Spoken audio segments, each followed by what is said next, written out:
Welcome to Technology and Education. Today I'm Richard Smith. And I'm Caroline Crawford. And today we're talking about collaborative education and how to enhance it in the classroom. Okay, what did you just say? What does that mean? Are you talking about the structure of the classroom, like tables in a row versus circular tables versus what? Well, we're talking about the... Because that sounded really great in big $5 words, but I didn't understand it. Actually, they were $10 words. I understand. But oh, sorry. there are, this comes from two ends. One is the method of instruction, and two, how a classroom can be furnished to enhance the method of instruction. Absolutely. Well done. Nicely said. Thank you. And much more understandable than what you said the first time around. So today we're talking about how to make certain that collaborative education works or is facilitated in the classroom. So what do we mean by collaborative education? Oh, good question. Why am I getting quizzed? Collaborative education, where the students and the instructor are working together in different ways, maybe in more of a case study way, and group work, where you're not only obtaining the information like tabula rasa or blank slate, where everything is constantly being, you gave me the opportunity to talk, constantly being thrown at you, and you're supposed to pull it all in. Instead of that type of situation, yes, of course, there's the knowledge base, understanding and such, but then working with the information, higher order thinking skills, and then engaging within learning groups and analyzing information in different ways and creating in different ways, and in a small group environment within a learning environment. Yes. Now I need a breath. Now that we're thoroughly caught up. Okay, so I think what you said is, rather than the instructor simply lecturing, we put the students together in groups and they can discuss the material that is being taught. What's a more appropriate flow pattern of information? Okay, here's some new information. Let's talk about it in a more constructive manner than just regurgitating. All right. You can always have a quiz, yeah, but working with the information will enhance it and move it from short-term to more long-term. Okay, so memory. So if the students are to discuss, and if you want to keep that going project, case-based, whatever. on an ongoing basis, a typical classroom has, in general, students in rows. Now, when I went to school...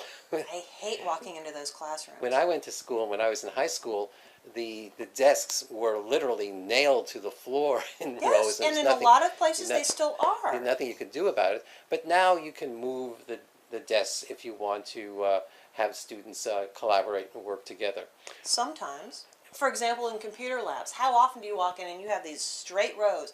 There's no such thing as a collaborative environment. And it's very difficult to teach if you're not a straight behaviors type person. It's very difficult to instruct within those type of environments. So the question becomes, how can you furnish a classroom in order to enhance collaborative education? Absolutely. And so how do you suggest, Richard? I suggest, and I have suggested at the university level, and nobody listened to me, but I have suggested. Don't you love that? People ask you, so what do you think? I don't care what you think. That's not the same thing as what I'm going to do anyway. It's a political. Oh, okay. It's a political issue, but a very typical Thank you for one. asking. And aside, in general, you say the people who are senior staff have made up their minds about what they're going to do, and then they bring in all the rest of the staff and get their input. Yeah. And then I don't care how you instruct. This is how it's going to be. Then they decide. All right. Then they do what they were going to do in the first place. And if anybody asks, did you get your input? Staff Absolutely. input? Absolutely. We didn't pay attention to it, but absolutely we did. But at any rate, isn't it wonderful? I would suggest, and schools are doing this, is in order to facilitate collaborative education, that they put in a number of tables, round tables in a classroom. They could be actually square tables also, but tables where students are that enable the students to face each other, to look at each other, so they can discuss across a table. And if the chairs are movable, then the students can move from table to table if they need to move to a different group. Now, this can be done with or without technology.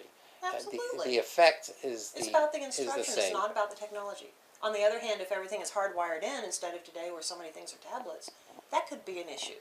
But it's still an issue that you can work around. So if we wanted to facilitate collaborative education with technology... Don't you sound intelligent? All right, I'm just playing. know, Stop her. Just try to stop her. what are the typical things that are being done these days, at least at the university level and in some very progressive high schools? Well, number one is that at each table is placed either a fairly large screen monitor where all students can see information that they're working on at the same time, or perhaps a smart board, and where they can get process information from the internet or from a variety of sources. And the instructor can take it over when it's instructor-led knowledge-based information, but they can also release it to the students when they're working in their groups, as well as when the students are standing up to present their ideas to everyone else. You can shift over so that everyone only has to look at one monitor instead of craning their necks, and the instructor has a lot of control over that. Yes. And it's good modeling for especially teacher educators when they're going out in the classroom environment. So when students are working on a particular problem, they can pull up a particular website or information source and all view it at the same time. Now, this sort of begs the idea that well, you could use a tablet or a microcomputer, and and this is done at times, and it has been shown to be effective. But I think that the fear there is that when you introduce an individual tablet or microcomputer or laptop for each student, there is the possibility where a student can be distracted from the assignment or the task at hand and disappear into the internet someplace. That happens naturally. Yeah, but we would want to make certain that it doesn't happen naturally. You cannot make sure that doesn't happen. Well, if the student is engaged with the information, Right, they may go a little off task, but they're still going to come back because they want to engage with the information. The thing that I'm saying, the whole control freak thing doesn't work. Is if you do not have a classroom where you're supplying the students with tablets, and they're working at a table together, that's one less distraction that they have. And I understand what you're saying, but that doesn't make sense in the real world. That's the other side of the argument. And now for the instructor, I think for the most part, the instructor is given an instructor podium or station, and that station may include a smart board or a projection, a screen, so the instructor can switch from facilitator, from walking around the room and working with various groups of students at the round tables, can switch to whole class instruction as necessary. And when the students are working in these, at their tables, if they see something that's going on in another group on their large screen, it's possible for that student to move over to the next group and find out what information is being discovered by that other group or being discussed by that other group. Absolutely. So this type we do that ourselves whenever we're working on something. Hey, I found this really cool thing. Come look. Oh, okay. Why not? But this type of furniture and technology arrangement is the type of thing that will enhance collaborative education. Has the potential to. Rather than having being in a computer lab and trying to do collaborative education in a computer lab where the computers are all locked down in rows. Oh, that's so difficult to do. And the instructor has one station at the front and a large screen to project upon. Our area is instructional design and technology, so we usually end up in those labs, and I hate it. I hate it. It's horrible to try and carry on group conversations, or small group, large group, whatever it is, where everyone has to kumbaya around, and nobody is comfortable. Right, and that's the classic example of why furnishing a facility for instruction. Talking to the instructors about what's going to be useful. Who knew? Why furnishing a facility for instruction with the proper furniture is extremely important. Absolutely. Absolutely. For technology and education today, I'm Richard Smith. And I'm Caroline Crawford. Bye!